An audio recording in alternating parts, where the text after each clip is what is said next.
I've scaled multiple brands to 7 figures and more, done over $10 million in online sales over the past 10 years. Believe me when I say I've made every single one of these mistakes. These are the same exact mistakes that cost me hundreds of thousands of dollars over the course of 10 years. I don't want you to have to close your brand down, go back and live with your parents in the spare room. I want you to do well.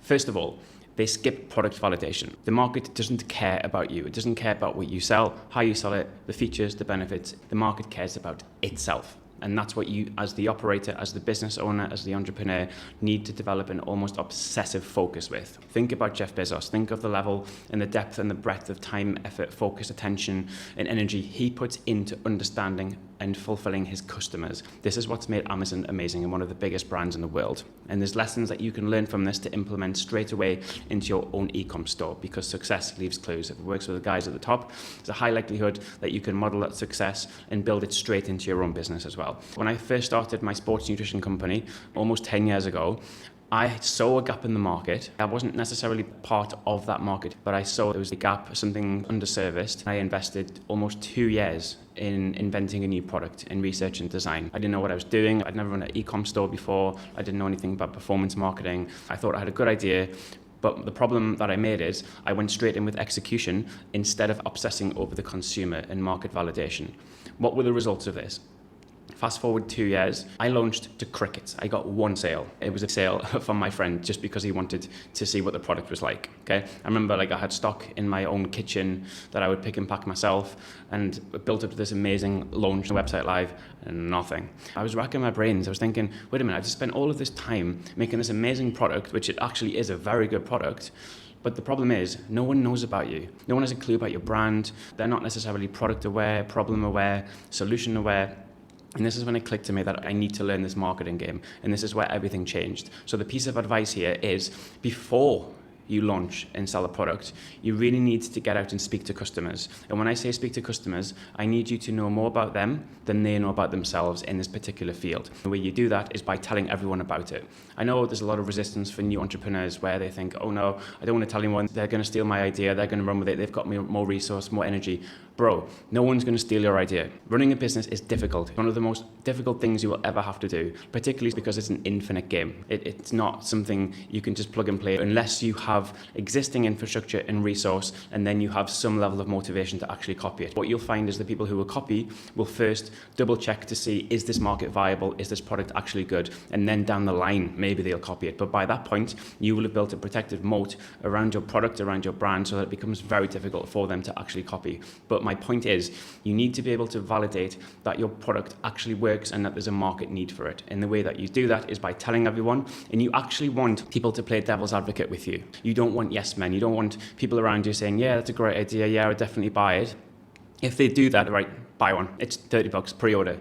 Okay, now there's real money involved. Now you can actually get what the real objections are. And this is really important because you're going to have to anticipate these and build these into your copy, into your marketing, into your product. If you launch and you think everything's going to be plain sailing and downhill, you're in for a hell of a shock. This is why it's important to really focus on the consumer, talk to them, do case studies, do focus groups, just do whatever you can so that when you launch, ideally, you understand your customers' problems, their pain points, their fears, their likes, their desires. You've done the hard work. And this is what actually helps you with the performance marketing, because you can write copy that's magnetically attractive. You're speaking their language, you understand problems, which means pitching a product or service is so much easier. Let's look at number 2, delaying your launch for perfection. Perfectionism, I see a lot of entrepreneurs fall into. Reid Hoffman has a very good quote where he says, if you're not embarrassed by the first iteration of your product, then you launch too late. And this is very applicable in this instance, because let's be honest, your customers don't really care about the aesthetic. They have a problem, they need that problem solved cost effectively and quickly. That's all they're really interested in.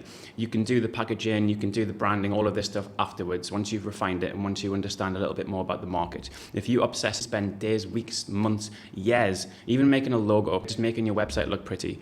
If you do that, you're just wasting all of this time, because your time, focus, attention needs to be on actually selling. If you focus on the whole perfectionism side of things, yes, it might look a little bit pretty, but let's be honest, the consumer cares. Yes, they care about the optics. It needs to look professional.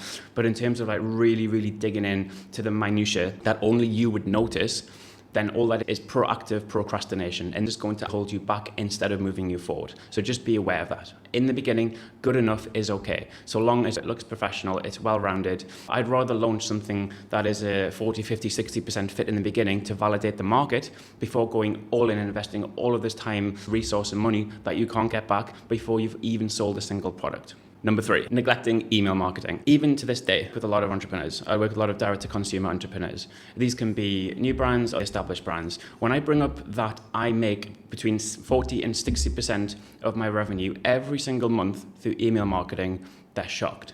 And I don't understand why. They have so many preconceived notions that email marketing, like no one reads anything, they don't click on it, it just goes straight to spam. And that's not the case at all, because email marketing, when done well, is a very powerful ally. We need to remember, in any customer acquisition cycle, a consumer on average will need between 4 and 7 digital touch points. Your ad and your landing page can be the first 2, but where's the rest of them? This is where email marketing comes in. You use your email marketing strategically to build a relationship with your consumer. This is where you educate them. This is where you back up with social proof. This is where you give them more information on the product, what it does, how it works. You give them case studies, and this is all kind of social proofing and validation that makes the buying cycle later on. Yes, it might be a little bit extended, but it's going to guarantee that now they have a complete picture because the consumer sees it as due diligence. This is where they're thinking, okay, I've never heard of it before, I don't know this brand, I've never heard of this product. You know, and sometimes they can just bounce. Whereas once you have that email, you need a very strong pop-up that's going to offer value and welcome someone to actually give you their email. And that's not a discount, all right? It has to be something valuable, something that they're willing to exchange. And it links back into the law of reciprocity. Give before you get. And this is where email marketing carries a lot of weight, because you're giving. You're not asking for anything. But then there's a subliminal ask built into it, because now they're thinking about you, they're thinking about the product. And then obviously you're going to have an offer or some sort of call to action to get them back to your product page to complete the sale. And then even once you have converted the customer, so this is they're buying, you have them, you don't just forget about them. This is where I see so many brands go wrong. They place all of their focus on the top of funnel and not think about, okay, once you have a customer, now can we keep them? Can we engage them? Can we entertain them? Can we educate them? Can we keep them coming back? And guess what? This is why none of you have a brand, because you're just so focused on acquisition. I'm focused on longevity. I want a brand that has exit value, okay? And then when you get a customer, you keep a customer, and you can also monetize that customer, and not just in terms of the way they come back, but if you can turn them into raving fans, they will also be your marketing. They will do your marketing for you. You can incentivize them. It can be word of mouth, completely up to you.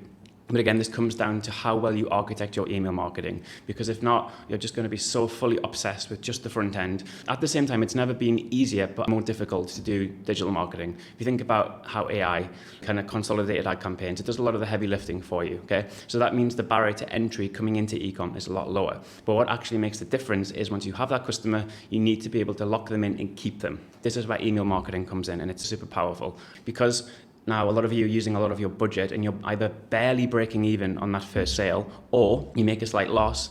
The loss is okay, so long as you understand that lifetime value of your consumer, and the way that you stretch out and build that lifetime value into your brand is by email marketing. A good analogy to use by Gary Vee is just that jab, jab, jab, right hook, and it's value, value, value, then ask for the sale. So don't just keep going for the sale. The main thing is you cleanse and look after your list. This is part of the saleable asset for your brand. Believe me when I say email marketing is incredibly important. If you don't do it, you're the loser. Number 4 is trying to appeal to everyone. There's a good saying in performance marketing: if everyone is your customer, then no one is your customer. What does that mean? It basically means that if you're trying to appeal to everyone, then your targeting is going to be so off, because your targeting is so broad, it's almost impossible to create any sort of resonance with who you actually want to buy the product. The riches are in the niches. The riches are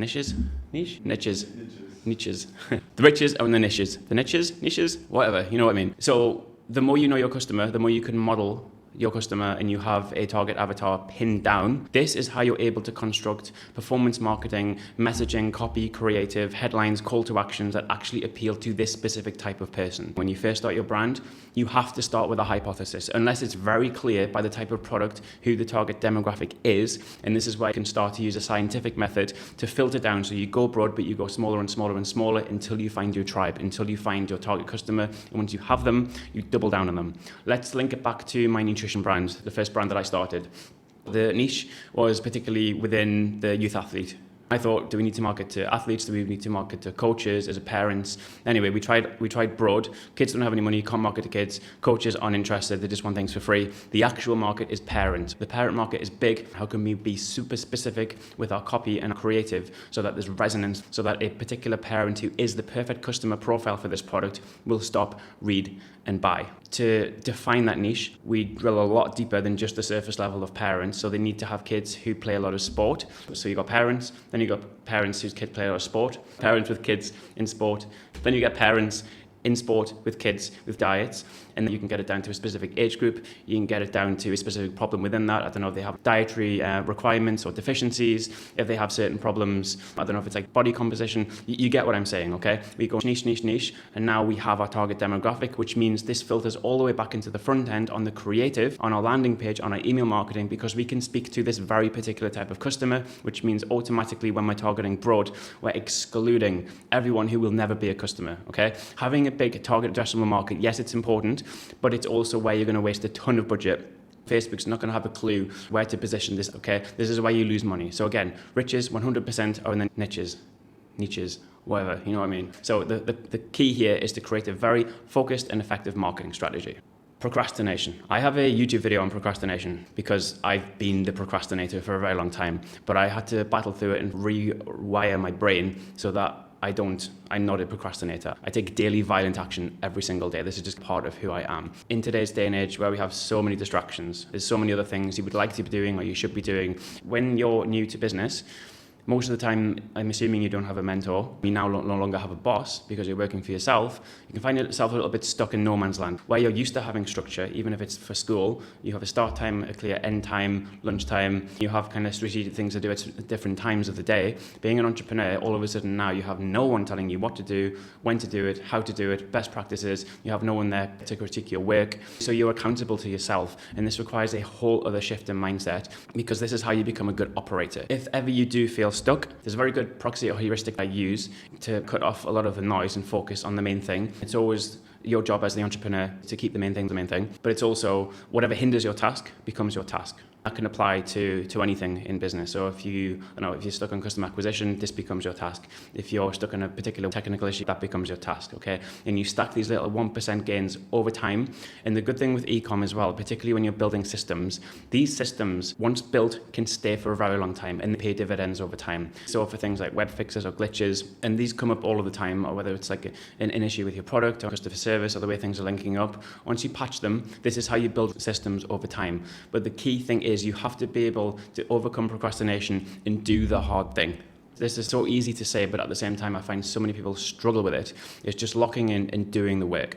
As I said, infinite amount of distractions. So how can you set your environment up so that you don't have to think about anything? Remove distraction, remove temptation. I can just speak from personal experience. I pretty much do and wear the same thing every day. I don't have to think about what time I'm getting up, when I'm working, what time lunch is, what I'm having for lunch, if I'm training, where I'm training, what time meetings are. It's already structured. How can you work and build a routine, and also how can you impact or change your environment so that it's conducive for you doing the work? Because let's be honest, in entrepreneurship, it's different to a job. No one is coming to save you. If you don't do the work, no one's going to do it for you. So it's always going to come down to you. How can you incentivize yourself? The most important thing is knowing what to work on or what not to work on. This is where having a mentor is incredibly important. So that's my top 5 tips. I could do 10, 20, 30 of these, and we'll probably do more in a follow-up video. If you do want to work together, if you want access to my free resources, links in the bio, and I'll see you in the next video.